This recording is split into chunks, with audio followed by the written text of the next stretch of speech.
we're going to use acronyms today. Oh, good. I love acronyms. We're going to use acronyms today. One is SDL, that's Student-Directed Learning. One is SDLT, which you're familiar, most of you, with this, is Student-Directed Learning Time. And one is SLD, which I use for student-led discussions. And then sometimes I just call SD student-directed. So at times I may make mistakes, just like with the Socialist Party Deutschland. We call it in class SPD, SDP. So if you get confused, please stop me and I will try to make it clear. Oh, here it is. The benefits for students of personalized self-directed learning. Seems a little bit long, but it wasn't my title. This is mine. Notes from a reformed teacher-centered teacher. And I'm being reformed. I'm definitely still guilty of being teacher-centered lots of the time, but today's presentation will be focused on a little bit of balance between me really controlling what happens in the class and outside the class and giving the reins over to students. You'll see that I don't give the reins over to students immediately. We're not living in some educational utopia where students just come to DP and all of a sudden they're student-directed. You'll see that discipline is important. Routine is very important for students and for the instructor, and that's what I'm going to speak mainly about today. Some background. This is from the wall for all of you. He's pushing children, I guess, into a school, and they're coming out as meat. I don't have a degree in education. I can't speak the educational language. All I can give you is notes and observations from my experience as a DP teacher for 4 years and the last year and a half as a DP teacher in a student-directed learning environment. I don't believe we're in a full student-directed learning environment. I think we're approaching that, and I'm approaching that as an instructor too. So background for me, no education, I have an education. No education background, no degrees in education. Journalism, US history, and Soviet history. My teacher training occurred primarily in the former Soviet Union shortly after the fall of communism and in Catholic schools in the Boston area where working class kids, many of immigrants, came to school. So it's not the greatest environment for creative thinking and not the greatest environment for turning the classroom over to the teacher, especially when you walk into a former Soviet class and all the kids stand up. Every time you do something, you walk in, you leave, they stand up. So they're definitely learning by rote where I was trained. And they're definitely according a lot of respect, where maybe respect isn't due, but just because of your title. So that's my background, working into student-directed work. I'm coming to it slowly and with reluctance. I think that's important to note, that for me, coming to this student-directed learning has been slow and reluctant. It's hard for me to give up the reins in the classroom, but I can outside the classroom. Challenges that we're going to address today. And these are the main points that I will be discussing with you today. The teacher's role in student-directed learning. That's focused on me. I haven't done a survey. I haven't gone around and talked to a number of people about their experiences. It's based on my experience. And I think that's really the gist of what I can offer, the most productive and effective experience I can offer. Student responsibility, again in the context of my DP class, and my experience in the SDLT room and working with extended essay and internal assessment. The benefits for students third, yes? And I think this is open to discussion. I think we should discuss these things. What are the benefits for students? Things don't just happen. Students aren't knowledgeable because it's written on a window, right? Students are not compassionate because that's in the mission statement. And students are not self-directed without a little bit of guidance, right? So we'll talk about the benefits for students here too. Current outcomes, how does it look in my class? What's happening in my class grade-wise? What's happening during class time? What's happening in skill development? We'll touch on a few points there. And then my intent or my desire to make my classroom more student-directed. And I'll share some ideas about how I plan to do that. Nothing groundbreaking, just observations and some ideas I have for the future. First, the fountain of knowledge. Right? You might have seen this image before. The children all sitting, all dressed the same way, and the teacher, as Mr. Hurst and I discussed, the product of the Industrial Revolution. Right? These will be good wage workers who follow the routine of the bells, get to a certain place on time, eat lunch on time, take orders to sit and move. The teacher is the fountain of knowledge, even if they don't have that knowledge level. But these students are looking to that teacher to have that knowledge. I believe that we are a fountain of knowledge, and that's not going to change. I think that we should have subject mastery, and I think that the students should look to us for the proper guidance at first in a student-directed program. Teacher's role in the student-directed learning. I put essential here in capital letters, it's not yelling, but I think it's important. It's an essential component. Teachers are essential. I'm frankly a little bit nervous when I hear about there won't be a need for teachers, or the need for teachers will be less. There's always going to be a need for teachers. We talk about emotional learning. People learn when they're emotionally involved. People will do things when they're emotionally involved. And I think that's the main role we play. And when we can be that fountain of knowledge at first for potential student-directed learners, I think that sets them on the right path, because we need to be confident and clear in what we're doing. A manager, advisor, rather than content deliverer. I think at first there's going to be content delivery, there's going to be guidance, there are going to be rules and consequences, but eventually we're going to manage what the students do rather than fully direct what they do. We're going to advise them in their assignments and their thinking. But eventually, probably in my class halfway through the year, about now in DP, students are making better decisions, students are coming fully prepared, students are ready for discussion. And I think that is part of being the manager and advisor. A professional who tailors assignments to facilitate SDL. So I'm facilitating and tailoring my assignments to facilitate SDL in the way that I assign them. We do student-led discussions frequently. We do debates frequently. Things that in the SDLT room, students will be encouraged to get together and collaborate over. Essay assessments coming up. Students will speak about potential essays that they may have to write on. So to facilitate that the best we can with the assignments that we give the students so they can work collaboratively and then come to class ready for discussion, which I think is the key.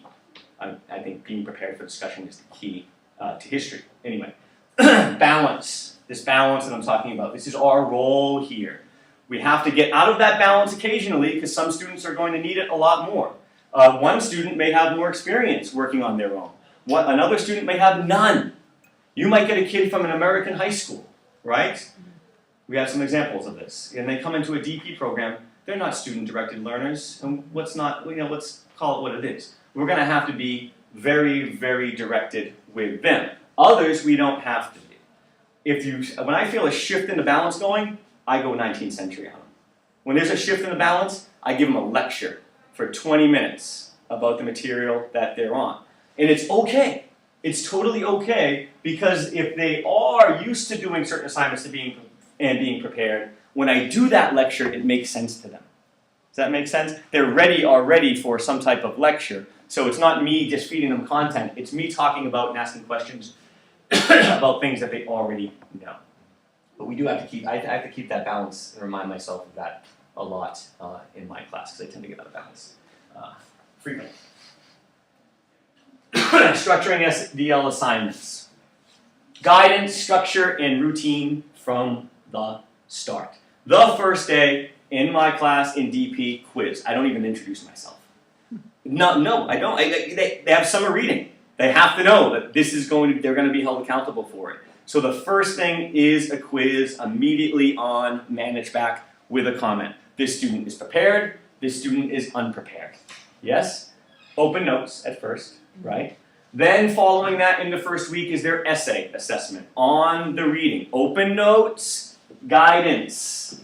The open notes at first to give them the guidance. On manage back, you will have sample essays that they can see from the beginning. That's the structure. And routine from the start. Every day they know I could give them a quiz. Every single day. And I don't. But with the 12th graders, no, I do. Every single day. And they are prepared. So that's our job, I think, when structuring our assignments. Give them guidance, give them examples, and be in a routine so they know what to expect. Provide homework models for students to follow. I alluded to that with the essays. I hand back the work. This is unacceptable. This is okay in 9th and 10th grade. MYP is over now. Please go to manage back and look at the samples there. And I think that will help them eventually learn what they're supposed to do in their learning, or help them learn what they should be doing. Frequent closed notebook homework quizzes. At first, as I mentioned, open notebook, and then they're closed. My students should be doing homework assignments not to get a check. They should be doing homework assignments to discuss that material. I expect that from them. They should come to class ready to discuss David Lloyd George, Clemenceau, and Wilson without their notebook. I give them a 7-question quiz, basic stuff on the homework. If you get 7 right, you get a 7. If you get 6 right, you get a 6. You follow the routine, and then they're ready for the discussion. Many times the quiz just turns into the entire class. The review of the quiz, that's it, because then we get the depth about the questions. But I need to provide them with models. They need to see what good homework looks like, yes, and they need to have routine. Develop assignments that emphasize collaborative learning. I alluded to this already. Student-led discussions, not graded at first. Feedback on ways to improve, and then graded. When I go to graded, they improve remarkably, because then they read the recommendations that you have on Manage Back, and they might check out their old feedback. Role play. Students like role play. Not so much at the DP level. MYP love it. DP does get into it to a certain extent. They need to collaborate on this, right? They need to make up their own decisions about what they're going to do. Debate. I give a quiz before the debate, on the debate day. You don't pass the quiz, you don't debate. Why should a student bring down another group of people? I had a student yesterday. All I wanted was 4 out of 7. Basic, about the Korean War. Student can only get 2. I said, I'm sorry, but you're not going to be able to participate in this debate. The student said, I know. I would not be productive, and it could ruin the rest of the debate. And that's clear, the students know that, because from the beginning with the routine, I've been doing that for 2 years, right? And now that student can make up his mind. Is he going to take responsibility for his work, or is he going to get a 2 and a 0, 2 on the quiz and a 0 on the debate? That's the choice that he made, okay? And he came to that choice mostly on his own. IB sample essay evaluation, this is key, this is critical. From the beginning, immediately start looking at student essays. And with their first essays, I put numbers on them so the other students know who they are, and they assess them, that first essay in the summer reading. Helps a lot. Currently, they do peer evaluation. They also meet with me every time they write an essay. This is another great thing about student-directed learning and SDLT time. I meet with them during that time. I give them back their essay with comments. That's it. And less and less comments. And less and less comments because of the routine and the guidance that started at the beginning. They come to me with their criteria. Sometimes I give them some questions to follow, but they know what they should be talking about. They don't get their grade unless they discuss with me for 5 or 10 minutes their argument, their historical detail, and the structure of their essay. Then they give me the grade, and then I give them my grade. And it's been spot on the same after the first couple of times. Only one time has it been over. Many times the students are very hard on themselves. This is expectation management, which I'll get to in a bit with student-directed learning. They're so hard on themselves at first, where they've seen the models, and then they grade their own, that gives me a lot of leeway to be the strictest IB grader that I can be. And that usually works very effectively. And the peer review here, which just continues throughout the course, looking at work. Scan the mocks, they'll be taking a look at the 12th grader mocks also in the 11th grade, which is good, I think. In the SDLT rooms, when I give the presentation at Vienna, I'll have to do more explanation, but since you're familiar with this, the student-directed learning time room. This is, for me, again, I'm not preaching to you what you should do in the SDLT room. This is what I do. This is how I interpret student-directed learning. Focus students immediately. I come in and I get silence immediately. Silence. It's the first thing I say. I am talking. That's the balance. I'm still a teacher, right? You can't just turn people loose. They need to be focused. I'm taking attendance. If you do not hear your name, you're absent. You call absent twice for students that are there, they calm down very, very quickly. Emphasize and repeat that collaborative room is for collaborative work. That's the second thing I say, and I repeat it ad nauseum. This is the collaborative work room. If you're working individually, go to the other room. I'm coming around to check. Do not lie to me. I use that. These are the words that I use. These are the words that I use, and they clear out. I love to see it, right? They clear out. Many of them had me in 9th grade and they didn't take DP for a reason. They clear out of that room very quickly, which makes a much better learning environment. Yes, there are a couple still there that I cannot dislodge. I try my tricks with them, and it doesn't always work, but I will try to get them out at least by the end of the year. They're down to 1 or 2, still lingering around. Send students working individually to the independent study room, where they don't maybe realize this, but this is the guidance and balance that we need to give them. They'll actually get more work done in the individual room, rather than sitting at the table if they're not working collaboratively. Remind students of upcoming deadlines. This is constant. Did you turn in your EE question? Yes. What is due next week? In history, when I'm walking around the room, what are you working on? When is it due? Prioritize. Teenagers don't just have a prioritize gene, right? Where they're working on what they should be working on. That's our role in student-directed learning as guidance, givers, advisors, and mentors. Remind students of upcoming deadlines. Good. Help students organize and prioritize. With a couple students, I make a schedule. I make a schedule for myself when I have lots of things to do. It helps with the extended essay a lot. We're doing that more and more. If you make a schedule, then maybe you'll follow it. To follow it to a T. But if it's there, then maybe you will follow it. I have my students in their schedule write in things, take going for a walk, yes, and I ask them to write about the challenges they think that they will encounter. What challenges are they going to encounter? Asking them to think about themselves, which we'll get to in a minute when we talk about the students. What type of person are you? Are you the type of person that can write your extended essay in 3 days? Or are you the type of person that needs more guidance over time? Set up skills development practice for students. I think this is a great benefit of having SDLT, where some students can't finish their essays in 45 minutes, which the IB requires them to do. Then we can work on practicing that. Maybe they're having trouble with their topic sentences. Maybe they're having trouble supporting their argument. We can use this time, or I use this time, for those skills. Oh, and this is vital before assessment. Students come to me during SDLT with ideas for their student-led discussion.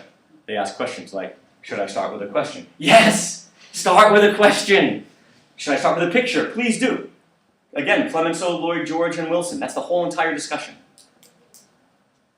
I said, put the burden on the other students. Why come in? I don't do that. I said, look at me. I don't come in and start giving people answers. I come in and start immediately with a question, right? And that's how you get the discussion going.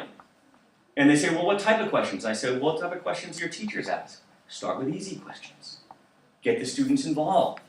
Ask them when World War I is. When did it end? Give some context. Get them involved. Then start hitting them with the harder questions. So there's a great time in SDLT for that. It didn't exist before, as you know. It didn't exist before. You scrambled at lunch to meet with students, and many times you didn't. You could never, you couldn't do this. So that's a huge benefit for both teachers and students.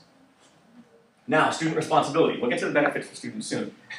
Student responsibility. Be positive. This is huge. This is the most important thing in my mind. If you haven't, you have to see Hitler gets his extended essay assignment, or Hitler gets his IB grades. It's on YouTube. It's the greatest thing in the world, and there's so much truth to it. I send it on ManageBack to my students. Right now, I have to introduce them to the historical investigation. I'm waiting for my spot. Today's not the day, right? Not the day they turn in their extended essay question. I have to wait till it wears down a little bit, then hammer them with something else. And they're being hammered constantly. I'm being hammered constantly. Be positive. I let my students know I'm here with you. My child is crying, and I'm on ManageBack. I'm looking at 100 mock essays. We're all in this together. Let's be as positive as we can be. And I think that's important when we're talking about student responsibility, because they're going to be down. And if they're fully in charge of the directed learning when they're down, they ain't going to do nothing, right? They ain't going to do nothing. Be open to constructive criticism from classmates, teachers, and self. Not everybody is open to this, right? We have to foster this.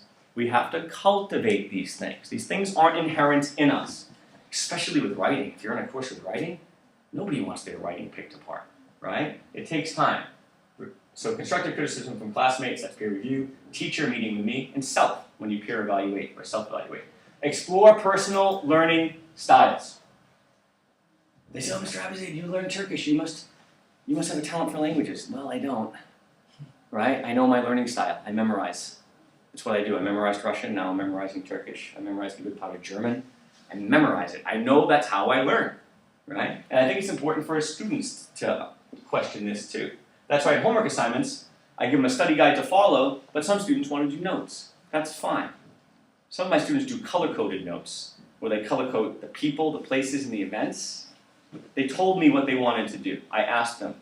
The study guide is there for you, but you don't have to answer the study guide questions if you feel as though you get more out of taking notes. Some students need that study guide, others don't.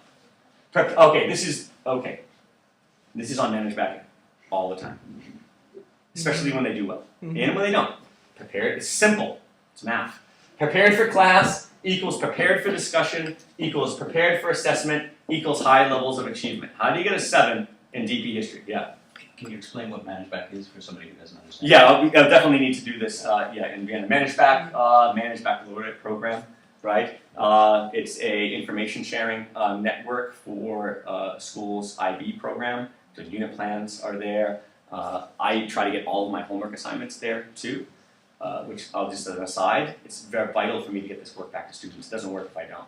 It does not work. They're homework assignments, especially the ones who give it to me early. I stop everything, assess that, and get it to them. I give them 3-4 sentences, and usually in an email now. I used to do it right on the document. But they absolutely need that feedback. Managed back is great for that. The grades for their parents. You take a quiz in my class, you have it that day. With a short comment. So it's a way for students, parents, and teachers to follow student progress, know what's upcoming with dates and deadlines. It's really, I think it's a great thing. Make appointments with teachers to discuss essays. They need to make an appointment with me. 9 out of 10 do, some linger. Because I give the essays back. If they want their grade, they have to meet with me. For the mocks, I didn't even give them back. That worked great. You have some students that are they're already asking you for an appointment like after you've said that in class. Yeah. They come. They want to know. And for the mocks, there's the balance. It's not student directed. I don't have time to sit there and go over 5 essays and ask them what they think about it. Now's the time that I use my knowledge. And that's where the teacher comes in. This is what you need to do to get a 5. We've had 2 years of asking you how you feel about a 4. Now this is what you need to get a 5. And that's the balance that I think we need to have and be confident that that is our role at that time. Bang, bang, boom. It's 10 minutes. Boom, boom, boom, boom, boom. Do you understand? I hope. Good luck. Okay, we're done with that. Usually when I meet with them, we talk about things in detail, and they do most of the talking, but not after mocks. Conduct student-led discussions, as I discussed already. Debate constantly, reflect, and assess. I threw that in just as a reminder. Discussion. For me, it's all on discussion. It's all on discussion. Students will not remember anything unless they have a chance to discuss it and make it in an environment I try to where they'll remember, right? So they're prepared, they come, and this seems to work okay. Now, the benefits for students, the title of the presentation. What is the benefit? Greater chance at becoming active, lifelong, and compassionate learners. We throw these words around all the time. We never discuss them. What does compassionate mean? Are you born compassionate? I just read a book, 12 Steps to a Compassionate Life, by Karen Armstrong. She's awesome. I tell the students about it all the time, especially after I've been unfair and mean to them. I tell them I'm really trying. But she says there's 4 things that you do in life as a human. You feed, you flee, you fight, and you make more people, right? Right? And those are the 4 things. Listen, it's true. When it's challenged, we revert to that. When someone challenges my thinking, I revert to fleeing or fighting. How dare you? I have a master's degree in Soviet history. I'm right about Trotsky, right? I have to be compassionate. And this, I think, is really important. Lifelong. My sister-in-law said to me when I went to Moscow, I had a scholarship, I was 31 years old. I was going to study in Moscow. She said, "Are you going to study the rest of your life?" I said, "Yes, I am going to study the rest of my life." And active. I think the student-directed learning helps them do that. When I first came here, 2 DP, double periods, a cycle, just open your mouth, and I'll take this giant spoon. And are they prepared? No. Why? Because they have a 2-hour bus ride and no time during school. If they have time during school, they're running around on the 3rd floor pulling each other's hair or smoking cigarettes on the pitch. I know that because I used to run during school. So now, right, it's much, much different than it was. And if that's the case where they get interested in learning in high school, there's a chance that they will be... I'm not deluding myself with this, right? let's not delude ourselves. You have to cultivate this for the students, and then they have to run with it on their own time. Safe and productive collaborative workspace in the SDLT rooms. Safe not as in there's no sharp objects there, but people are working there. That's why you have to get those individuals out, or me. I have to get those individuals out to foster that learning environment for the students who are working collaboratively. And productive. What are you working on? Quiet. When they laugh, I say there's no laughing in school. School's not fun. Get back to work. That was a joke. That was a joke. Tough crowd. Time to complete assignments.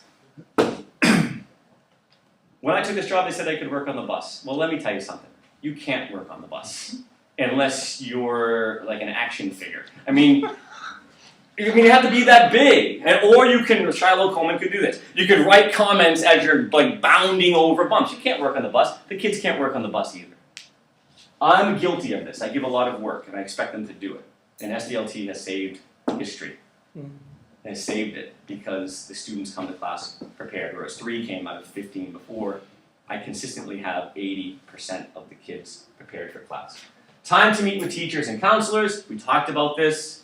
Oh, I have a meeting. I'm in an interesting conversation with Mr. Hurst and I'm enjoying my lunch. When it's 12:45 and I've been sitting down for 3.5 minutes. I have 3 meetings. That's how it was before. SDLT helps us and helps students in that regard.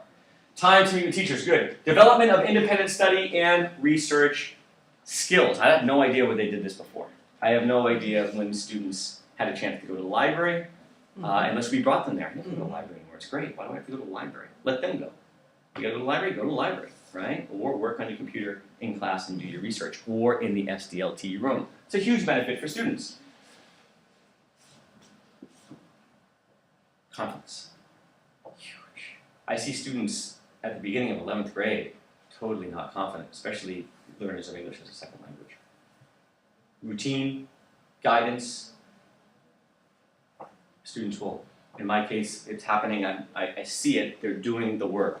But I have to be strict, I have to be on the routine, and I have to provide the guidance. And when they get that good grade, they're pushing for that good grade. Current outcomes. Increased content knowledge. Zainab got 77 out of 77 on a facts quiz. Fill in the blank, right?